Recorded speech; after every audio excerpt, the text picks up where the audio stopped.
In this tutorial in Cyberlink PowerDirector, we'd like to show you how you can use your screen recorder to record the content of your screen and also add a video overlay at the same time.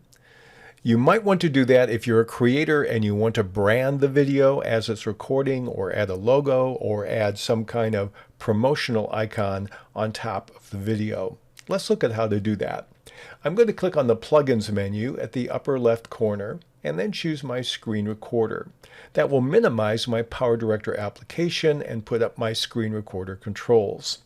Let me give you a little extra tip. I'm going to be recording my secondary monitor, and I found it difficult to figure out how to do that. So what I do is I click on the gear, and then I choose Video on the left panel, and then choose, instead of primary, choose secondary. So that's a way to do that. I'll cancel out since it's the way I want it. Let's get to the video overlays.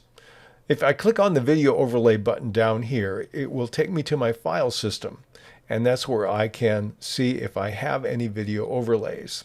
I can navigate wherever I want, and in this case I can move to anything I like. Let's move to this icon here, double click on it,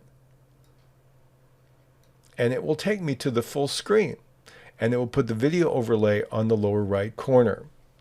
Let's close the preview mode. I'm going to click on the plus here and see what it did. When I click on the plus, it opens up my video overlay room and shows me all the video overlays I have available. I automatically, just by clicking on it, added this one. Let's try to add another one. Here's another way you can do it. You can click in this panel on Insert Image. It takes you again to your file system. You can navigate wherever you want to in your file system, click on another one, and it will add it.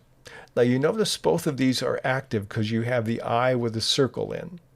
If I have them both active at the same time, let's see what happens. So let me go back to my preview, which is the second button from the right. And now you notice I have two of them on the screen at the same time. I can change the position and the scale of either of them as much as I want to. Now what happens if I just want one of these? The temptation will be simply to click on the one you don't want and press the delete key, and it will delete it. But let me show you the negative of that. I'm going to turn off my preview, go back here to the plus. If I delete it, it will disappear from my list of potential ones I can use in this project or other projects, and I'd have to reload it. The easier thing to do is simply turn this off here. I can delete it also by clicking on the trash can, but I don't want to delete it. I like it, but I'm not going to use it in this particular video. So I'll close the window, I'll go back to my preview screen, and now I have only the other one. Another thing you might want to do with an icon like this in the video overlays, you might want to make it a little less prominent. You might want to change the opacity. Now I can't change it on this screen, but if I close my preview again, go back into here, here's where I can control the opacity. So we'll dial it back just a little bit, close the window, go back to our preview, and now we see it slightly opaque. So what I'm going to do is do some recording. Now I've seen the preview of what it's going to look like. I'll close the preview mode, and I'm going to start my recording in a moment. I'll press the record button, and now it will count down and then begin to record. I'm recording my secondary screen, which is not what the tutorial is being recorded on. So we'll pause this and then press the F3 to stop the recording. Once you stop the recording, it will open up the file where the recording has been saved, and in this case it's this one here.